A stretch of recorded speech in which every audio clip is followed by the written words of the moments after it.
Bom, irmãos, vamos lá? Nós estamos aqui. Eu aceitei o desafio de falar desse tema que desperta tanto o interesse de tantos, que é falar sobre escatologia. E é muito interessante que quando você faz a propaganda, né, faz a divulgação, o estudo sobre escatologia, pouca gente se empolga. Agora, se eu botasse que era estudo do livro de Apocalipse, aí ia estar bombando, né? Mas eu resolvi insistir com a palavra escatologia, porque eu não estaria sendo honesto com os irmãos se eu colocasse que estava fazendo aqui um estudo do Apocalipse, que na verdade a escatologia abrange muito mais do que simples do Apocalipse. Eu acho que a gente já falou bastante sobre isso semana passada, né? Vamos lembrar o conceito de escatologia? Escatologia é uma palavra grega, na verdade é a junção de duas palavras gregas, né? Esperando aqui a minha amiga botar para a gente. Vamos lá, são duas palavras gregas. A primeira, libera aí, fofa. Isso aí, ó. Dividiu, foi. E agora, mais uma. Escatos. Escatos significa o quê? Lembra? Externo, último. E logia é aquela coisa lá da biologia, da sociologia, tantas outras coisas. Bom, literalmente, escatologia significa estudo das últimas coisas. E você sabe que o livro de Apocalipse não é só isso. Assim como o livro de Daniel, assim como os evangelhos e tantas outras epístolas paulinas que tratam desse assunto.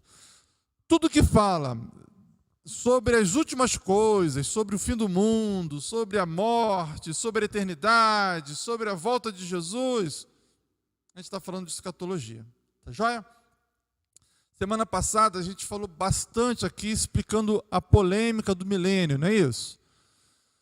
E aí todo o livro, toda a matéria escatologia é uma matéria que ela ficou assim, meio que colocada de lado, sabe, ao longo da história da igreja. Poucas vezes davam-se assim uma atenção maior para a escatologia.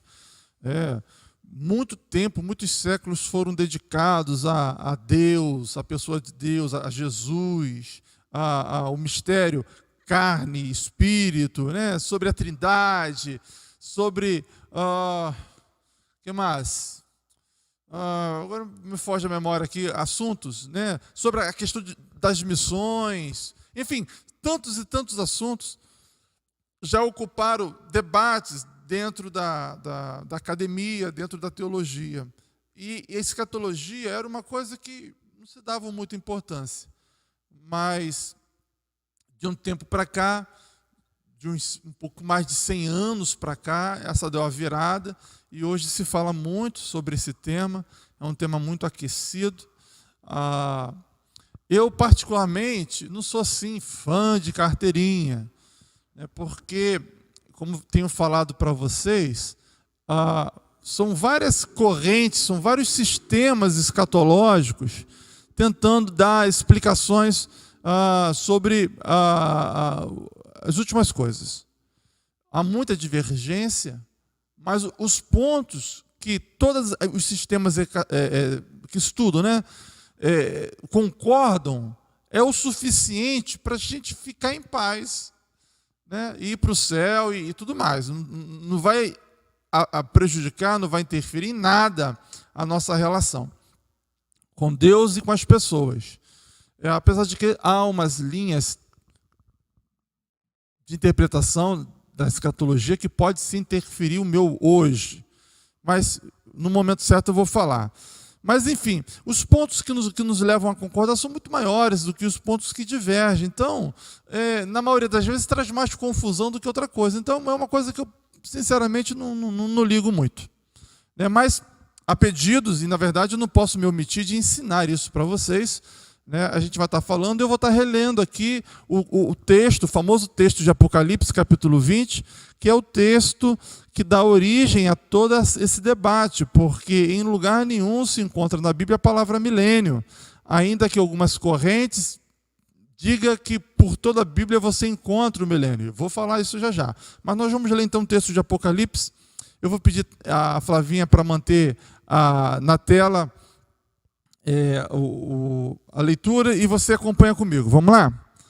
Então, Apocalipse capítulo 20, a partir do verso 1 ao 10. Vamos ler.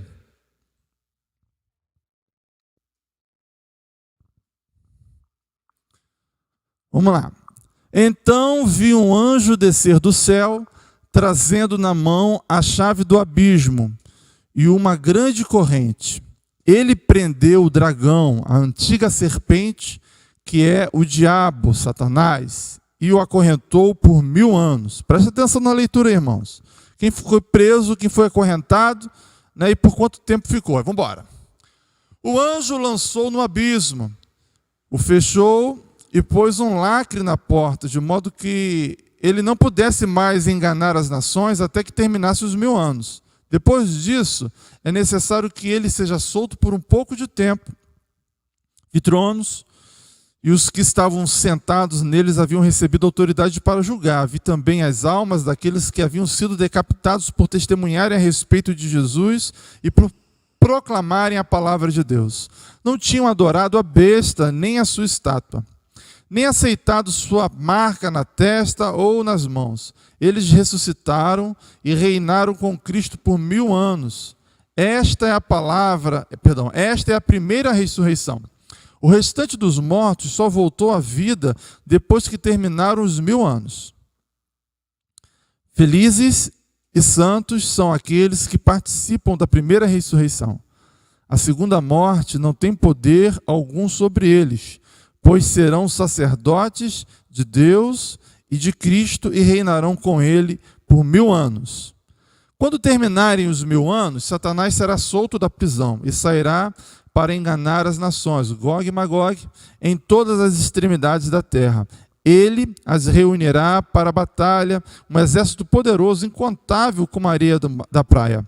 Subiram pela vasta planície da terra e cercaram o acampamento do povo santo e a cidade amada. Mas fogo do céu desceu e os consumiu. O diabo que os havia enganado foi lançado no lago de fogo que arde com enxofre, onde já estavam a besta e o falso profeta. Ali serão atormentados dia e noite para todo o sempre. Joia? Faltou aquela risada, né, de semana passada, mas não vou rir hoje não. Bom, vamos falar sobre, hoje em especial, vamos falar sobre uma corrente chamada, na verdade, a primeira parte nós vamos falar dos pré-milenistas. Vamos lembrar desses conceitos? Vamos lá. Eu fiz aí um esqueminha para você lembrar, está aí representado o nosso milênio. Né? Cadê o milênio? Isso, está aí o nosso milênio. A polêmica toda gira em torno dele, né?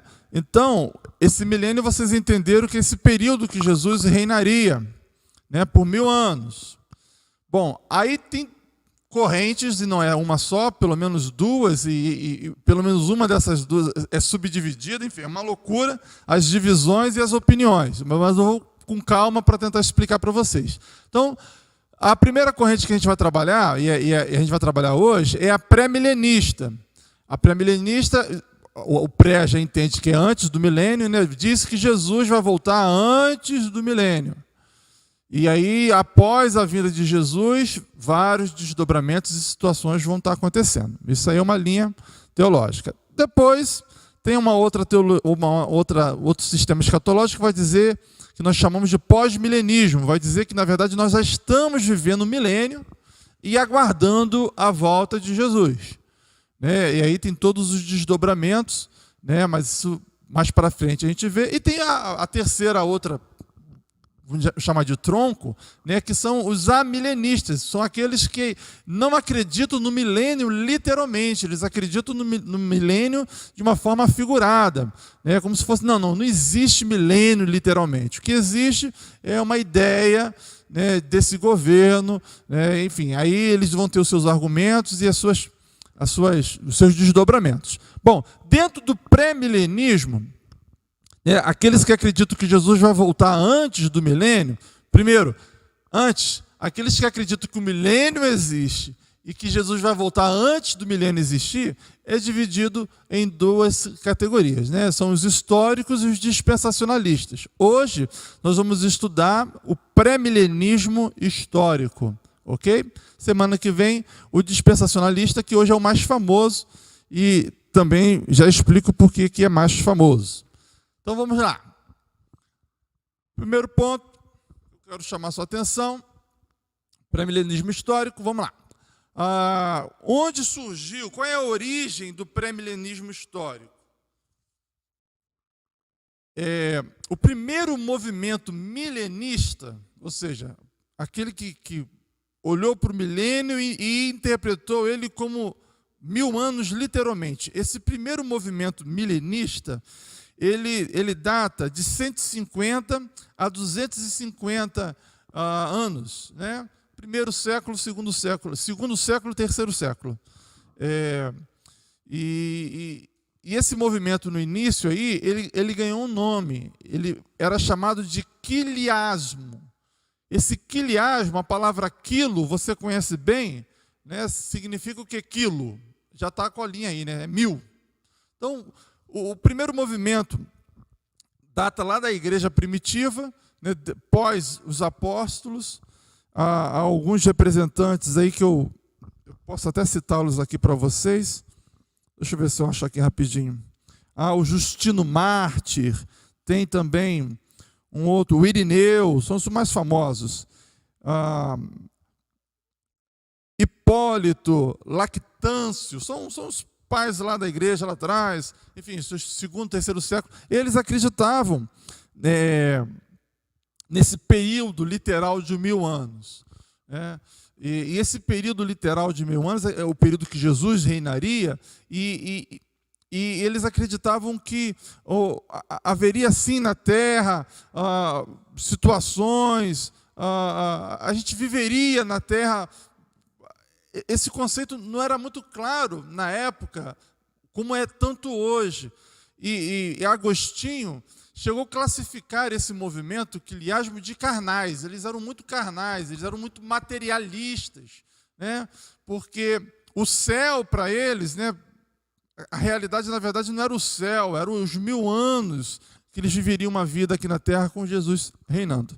Hoje isso para a gente é um conceito muito comum, muito normal, mas na época não era. E Agostinho, que a princípio ele seguia esse sistema escatológico, mas depois o próprio Agostinho se voltou contra e produziu uma série de argumentos e linhas e raciocínios, a tal ponto que o quiliasmo ele morreu, ele foi desfeito, foi desacreditado e ficou assim durante muitos séculos, desacreditado. Aí lá no período medieval, muda para mim, Flávio.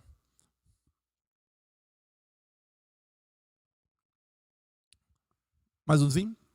Lá no medieval, na era medieval,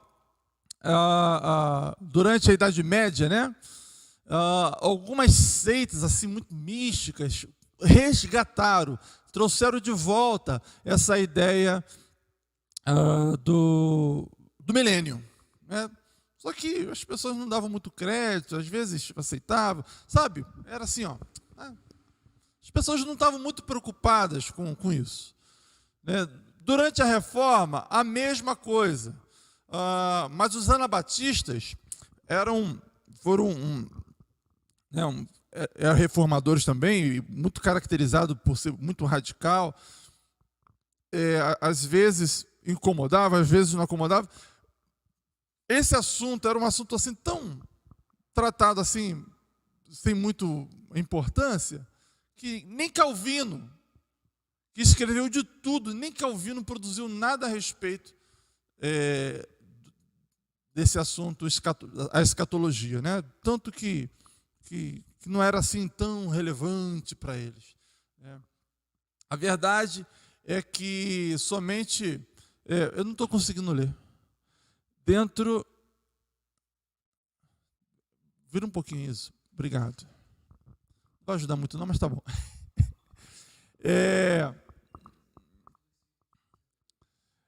Sim. Dentro dos círculos conservadores, especialmente os segmentos não reformados. Isso aí eu estou falando de 100 anos, 150 anos para cá.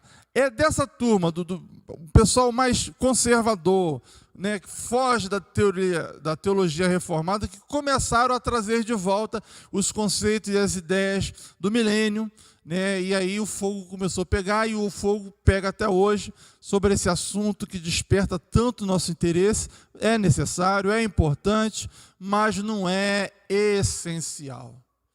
Eu vou usar aqui uma figura de linguagem, né? Eu daria o meu braço para que você amasse o próximo, para que você respeitasse, para que você amasse as Escrituras, lesse, dedicasse uma vida de oração, do que você ser um mestre em escatologia, por exemplo, entendeu? Não adianta nada você saber todas essas informações sobre os últimos acontecimentos e hoje você viver uma vida que não glorifica a Deus. Não adianta nada. Não adianta nada. Talvez desperte algumas pessoas, né? E aí já vem até um motivo porque alguns sistemas escatológicos despertam tanta atenção e apaixonam tantas pessoas. Porque se prevê um cenário apocalíptico, né, que amedronta, e você, por medo, você acha que você pode mudar a sua atitude, o seu comportamento. Você acha, porque quem muda o seu comportamento e as suas atitudes não é o medo do futuro. Você pode estar diante do inferno ali, o inferno, e você não vai estar nem aí, cara. Você não vai acreditar, você não vai ligar. Isso se o Espírito Santo não fizer a obra na sua vida. Entende? Mas eu não estou aqui para desmerecer o assunto, estou aqui para lhe ensinar a respeito disso. Então, o pré-milenismo é um assunto relativamente novo, recente, e cabe a mim ensinar para vocês agora. Vamos lá. Então, está aí a nossa linha do tempo, está ali o milênio. Vamos ver se você está fera. Lá no início, está lá esse negocinho que você está vendo aí. Vocês não estão vendo nada, né? Não dá para ver nada, vocês aí de trás. Se vocês tiverem o celular, também está sem celular. A gente era para ter colocado ali. Mas tudo bem. Tá lá aquela casinha ali é a manjedoura. Jesus nasceu. Primeira vinda de Jesus, ok? A primeira vinda de Jesus, e aí a igreja nasce, tem um período da igreja, nasceu, tá lá. Essa é a nossa linha do tempo, né? O período da igreja, isso aí é a ideia do pré-milenismo. E aí vai vir a grande tribulação. A igreja vai entrar por uma grande tribulação. E aí, futuramente, a gente vai ver que tem a tribulação, 3 anos e meio, e 3 anos e meio da grande tribulação. Não é assunto de hoje, mas vai vir a grande tribulação. Aí, a grande tribulação, no final da grande tribulação, vem a parousia, ou a parúzia, que é a segunda volta de Cristo, né? E aí Jesus vem. No que Jesus vem, o que acontece? Há o arrebatamento e a primeira ressurreição dos mortos. A igreja vem, é levada para Cristo e os mortos ressuscitam. Que mortos que ressuscitam? Aqueles que foram santos, os fiéis, aqueles que dormiram no Senhor, eles ressuscitarão. Bom, aí inaugura o milênio, aí começa o milênio, 1000 anos de Cristo reinando na terra, né?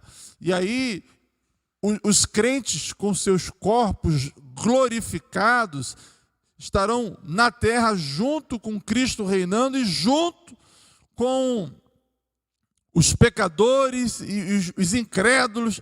É isso que diz o pré-milenismo, né? Vem a ressurreição, os santos, os ressuscitados, os corpos vão ficar juntos com a turma que não acreditou em Jesus. e vão conviver durante 1000 anos. Aí, depois de 1000 anos, Satanás é solto.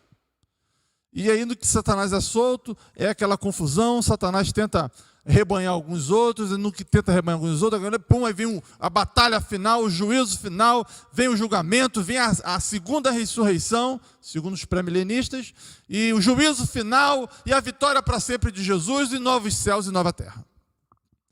Não tira não, deixa ele aí. Esse é o esquema do pré-milenismo histórico.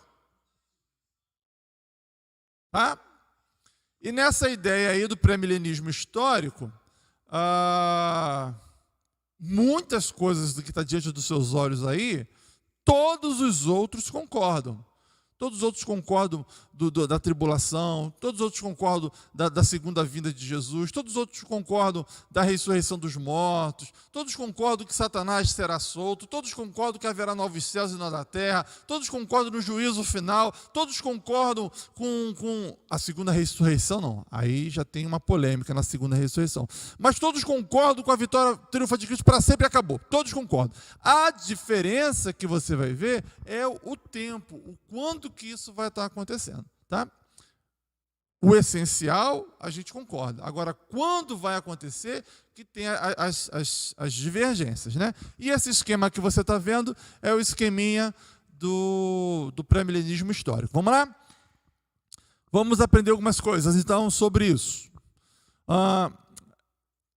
Antes de mais nada, como eu falo que tem um problema, esse problema tem uma origem. Da onde que vem a origem, Jonas, para que esse problema exista? Está ali, ó. A origem vem, clica mais umzinho, dependendo do tipo de óculos que você vai usar para ler o Apocalipse, né? Se você põe um óculos laranja, você vai enxergar de uma forma, o verdinho de outra. Esse óculos, evidentemente, é uma forma figurada que eu estou usando, que dependendo do ponto de vista como você vai se deparar com o texto de Apocalipse, que é o principal e o polêmico, que é o que dá origem a toda essa confusão, você vai ter um caminho. E aí, para não ficar só nessa analogia, eu separei aqui para vocês pelo menos 3 ou 4 óculos que compromete a minha leitura. O primeiro, a gente chama de preterista. É uma leitura. O que é uma leitura preterista? Olha quantas palavras difíceis, né? Está vendo quantas palavras difíceis? Eu poderia até fazer um teste depois com a igreja, né? O que é preterismo? Cheio de palavras difíceis, né? Por isso que eu falei para você pegar o seu caderno e sua caneta para você escrever essas coisas. Mas se você não pegou caderno e caneta, não se preocupe, filho. Isso está gravado, você pode rever e anotar com calma e compartilhar e mandar para os amigos. Então, a primeira leitura, o primeiro óculos que alguns colocam é preterista. O que isso significa? Significa que essa forma de ler a Bíblia, de ler o Apocalipse, significa o seguinte: considera que os acontecimentos do livro ocorreram quando o livro foi escrito. Ok? Isso foi acontecer quando o livro foi escrito. Ou seja, João escreveu e a ideia do Apocalipse está ali para atender aquele momento da história. O preterista é isso. O João escreveu e toda aquela profecia era para aquele contexto de João. Bom, a segunda forma de interpretação é a interpretação histórica. E essa considera que os acontecimentos eram futuros quando o livro foi escrito. Os acontecimentos eram futuros quando o livro foi escrito, mas que ocorriam no curso da história da igreja. Então, essa interpretação é o seguinte: bom,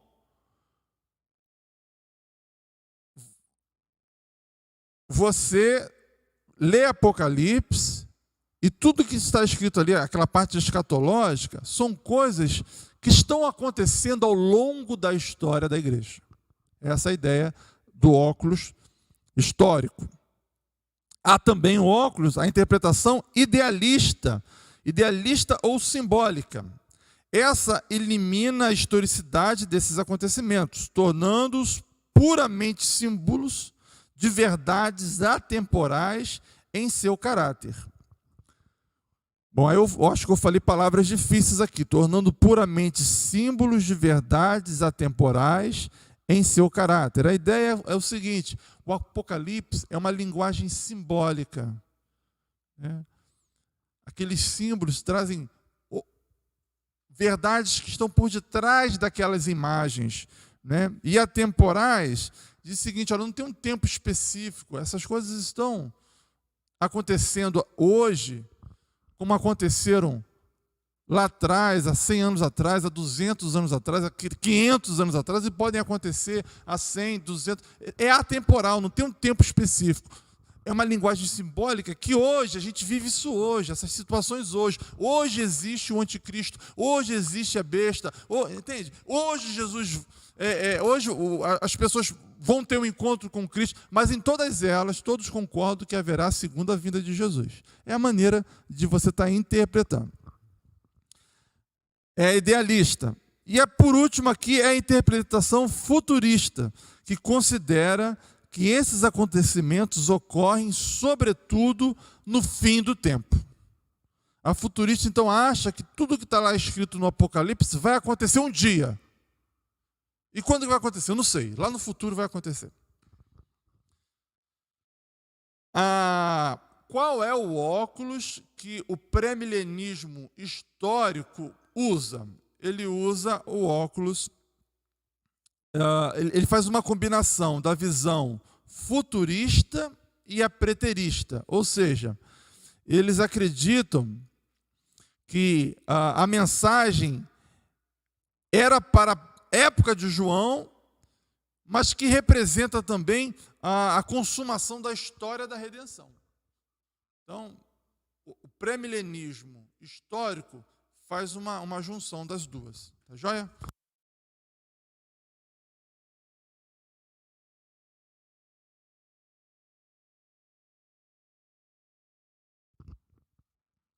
Vamos lá. Ok até aqui? Volta, por favor, filhinho. Eu não sei se eu falei do slide anterior a esse. Falei? Muito obrigado. Então, lá. Então, vamos então às doutrinas e conceitos. Eu não sei, irmãos, se eu estou sendo confuso, se eu estou trazendo muita informação. Meu desejo é de ser assim, o mais didático possível para que você entenda esse assunto que pode dar uma confusãozinha, porque são muitas palavras difíceis. Bom, então, o óculos, então, que o pré-milenismo histórico usa é a junção do preterista, que acredita que o que foi escrito era para a época de João mesmo, mas ele também se une, ele faz uma combinação com o futurista, que acredita que as coisas que está escritas no livro também servirá para o final dos dias. Tá? Então, com essa leitura, eles esboçaram as suas teorias e as suas razões. Tá bom? Então, vamos lá. Vamos para as doutrinas e conceitos. Como o pré-milenismo tem duas correntes, né? A primeira que a gente está estudando é a histórica, mas também tem a dispensacionalista, a gente vai acabar fazendo comparação entre elas, tá? Mas não tem problema, futuramente a gente está reforçando os conceitos dispensacionalistas aqui de novo, tá? Vamos lá, toca a filhinha, toca o bonde.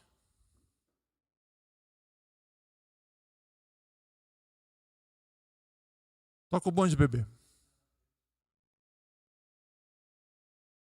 Chegou. Ai, irmãos, eu me lasquei, porque eu estou vendo a imagem aqui no monitor, e o monitor está longe de mim e está pequenininho. Será que eu posso ficar mais para frente? Chegar mais para frente aqui? Será que dá?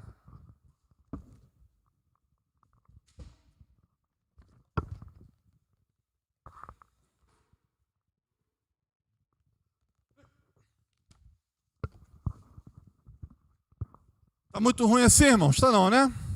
Acho que para mim vai ajudar um pouquinho ali. Eu estou ficando meio cego. Eu estou ficando meio cego. Vocês me perdoem. Ora por mim. Vocês já repararam? Eu estou ficando velho. Eu olho no espelho, eu olho as minhas fotografias e já começo a ver fios brancos na minha cabeça. Olha para você ver esse negócio. Eu já consigo enxergar. Eu quando vim para esse lugar, eu não via fio, eu não via na foto, né? Olhando no espelho eu via. Agora, se eu abaixo a cabeça assim, ó, vocês estão vendo uma opção de fio branco aqui.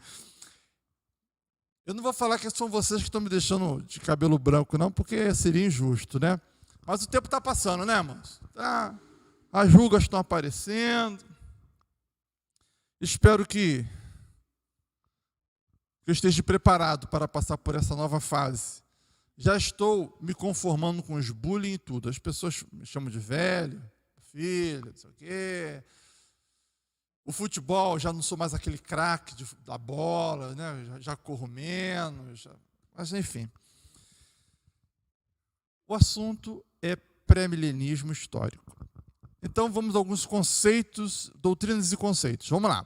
Então, o pré-milenismo histórico, ele nega que haja muitas profecias no Antigo Testamento que predigam o milênio.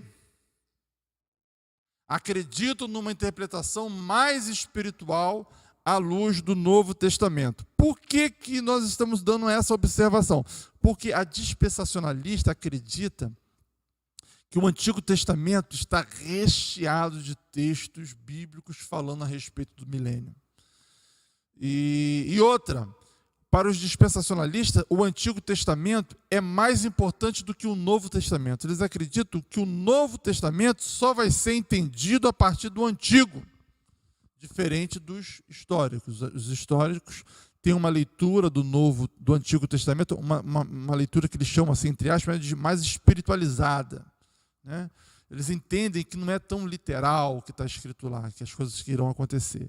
E interpretam o Antigo Testamento à luz do Novo. É uma doutrina importante que faz bastante diferença. Vai beber. Segundo, contesta a distinção entre Israel e a igreja. Acredita-se que a igreja é o Israel espiritual.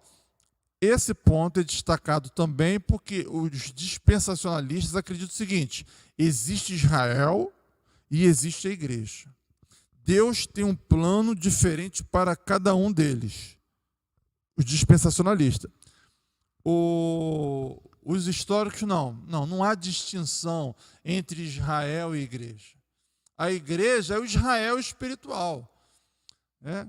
E eles acreditam que, apesar dos pesares, haverá um momento em que Israel se converterá, que Israel se voltará para Deus. Mas como que se dará essa conversão? Através do Espírito Santo, crendo em Jesus como Messias e se arrependendo dos seus pecados.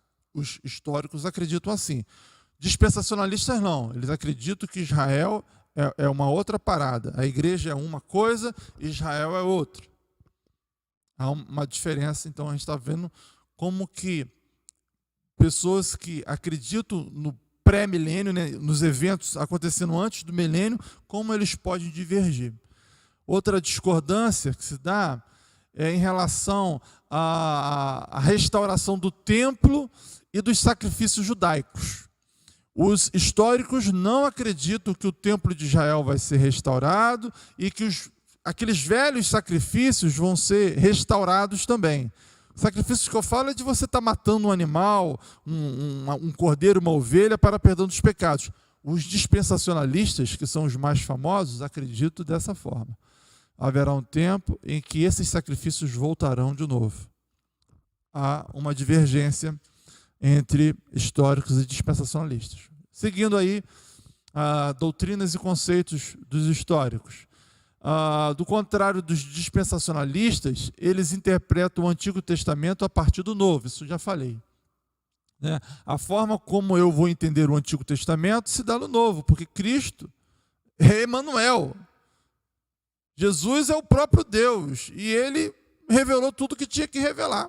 Né? Hebreus deixa muito claro isso. Então, nós vamos entender a sombra que era o Antigo Testamento a partir de Cristo, a partir do Novo Testamento. Os dispensacionalistas têm uma outra visão.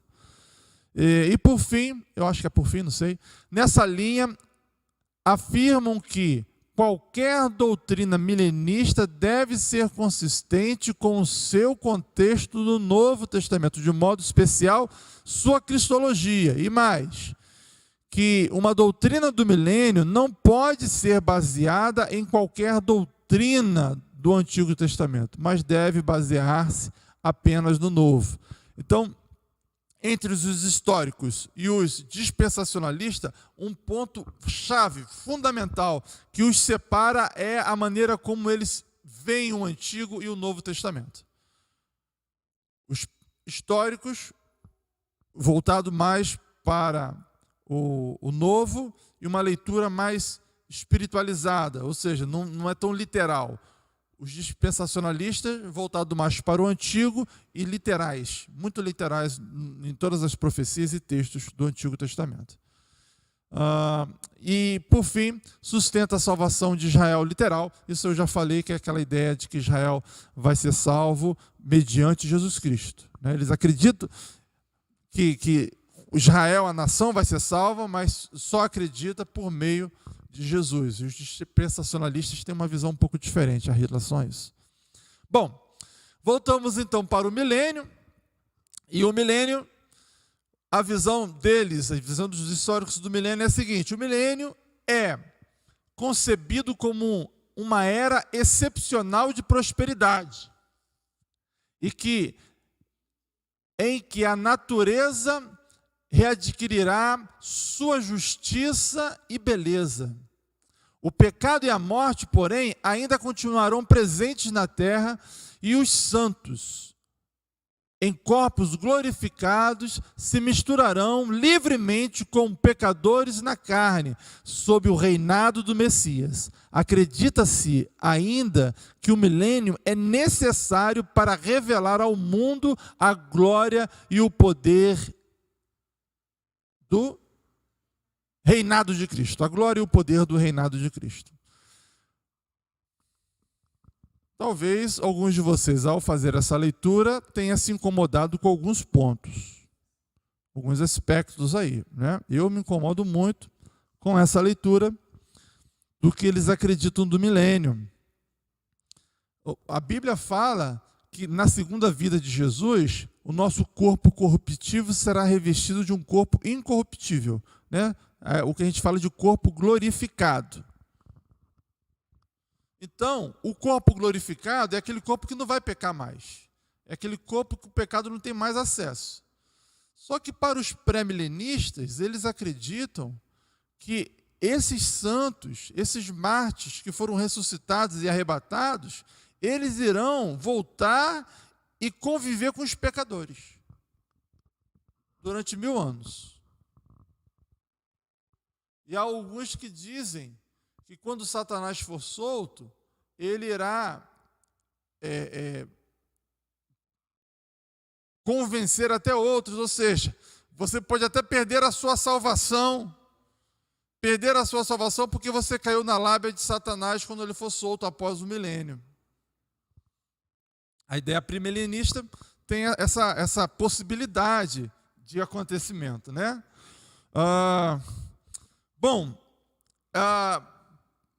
Prós e contra o milenismo histórico, eu não sei se você já pôde anotar alguma coisa aí. Eu pretendo falar mais sobre isso quando eu falar de uma maneira geral, tanto do histórico quanto do dispensacionalista. Mas eu vou deixar isso para talvez semana que vem. Agora, eu só queria destacar alguns pontos positivos do pré-milenismo, né? Um dos pontos positivos que eu posso destacar é que, de uma maneira geral, eu vou estar falando dos dois. Eu estou tendo esse cuidado para eu não falar muito semana que vem, apesar de que semana que vem vai ter muita coisa para falar, né? Porque a maioria de nós somos adeptos, sem saber, desse pré-milenismo dispensacionalista, porque, por exemplo, as produções de filmes, eles vão estar falando tudo dos dispensacionalistas.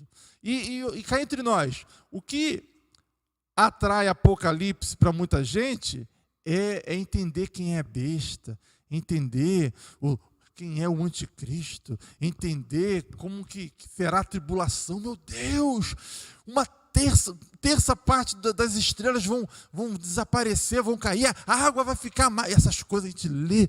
Eu lembro quando era criança, existia um LP. LP, para quem não sabe. LP era um negócio desse tamanho assim, ó, de vinil.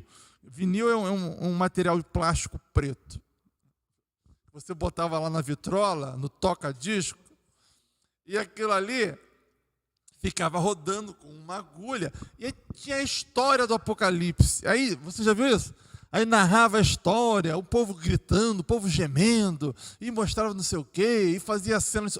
Aí as crianças ficavam, meu Deus, que coisa, eu quero ir para o céu, e ficava apavorado. Aí quando esquecia disso, voltava a xingar, voltava a fazer tudo que não. Irmãos, eu não vou estar aqui fazendo especulações. Eu não vou estar aqui fazendo estudos do que é a marca da besta, que para mim, perdoe-me, é tudo especulação, tudo bobagem. Não tem nenhum fundamento, nenhuma base para nada. O que falar? Que a marca da besta é o código de barras. Que a marca da besta é não sei o quê. Irmão, desde algum tempo para cá, a marca da besta, a besta, o anticristo, o dia que Jesus vai voltar, todas essas especulações já deixaram lastros e lastros e lastros ao longo da história, né? Decepções, de bobagem. Eu não vou entrar nisso. Eu estou entrando na teoria, na doutrina, no ensino que levam as pessoas a irem por esse caminho, ok? Então, quem traz mais essas ideias e essas imagens dessas coisas é o pré-milenismo dispensacionalista. E a gente vai ver isso semana que vem. O histórico ainda é um pouco mais centrado. Centrado no sentido de não ser tão literal, de olhar para o Antigo Testamento de uma maneira diferente, a partir do Novo. Esses são os pontos positivos do pré-milenismo histórico, né? De não fazer distinção entre Israel e a igreja, né? Porque quem faz essa distinção eu não sei nem qual é a visão que eles dão a Cristo, porque Cristo fundou a igreja e é através de Cristo. Paulo fala diversas vezes, olha, uma pedra dessa pode ser filho de Abraão, ele mostrando que se não for Deus chamar, e se não for através do Espírito Santo, por meio de Jesus, ninguém será salvo. Mas, enfim, há essa interpretação, isso tudo por causa da literalidade e por um olhar diferenciado do Antigo Testamento. Lembro também que essa doutrina é uma doutrina relativamente nova, se eu for estudar a história da igreja toda, né, coisa que não deve ter mais do que 200 anos, né, da história da igreja, mas hoje é a linha teológica mais famosa, é o sistema, né, escatológico mais famoso, porque um ponto positivo que eu dou para eles defendem a unhas e dentes, eles fazem propaganda, eles fazem filme, eles fazem esquema, eles fazem palestras e palestras de horas e horas e horas, eles se dedicam, enquanto os outros sistemas teológicos, menos apaixonados, menos empolgados, discretos, não são tão ardorosos e tão inflamados como são os pré-milenistas dispensacionalistas. Isso ajuda a explicar o porquê eles são tão mais propagados e distintos. Mas, enfim, nosso estudo é estudo, ele é teórico, ele não tem muita coisa para nos emocionar, e, enfim, você só está alimentando o seu entendimento, e espero que tenha sido proveitoso e esteja sendo proveitoso para a sua vida, tá bom? Por hoje é só. A semana que vem a gente volta, e eu acho que vai ser mais emocionante, e espero que a sua vida seja abençoada. Amém?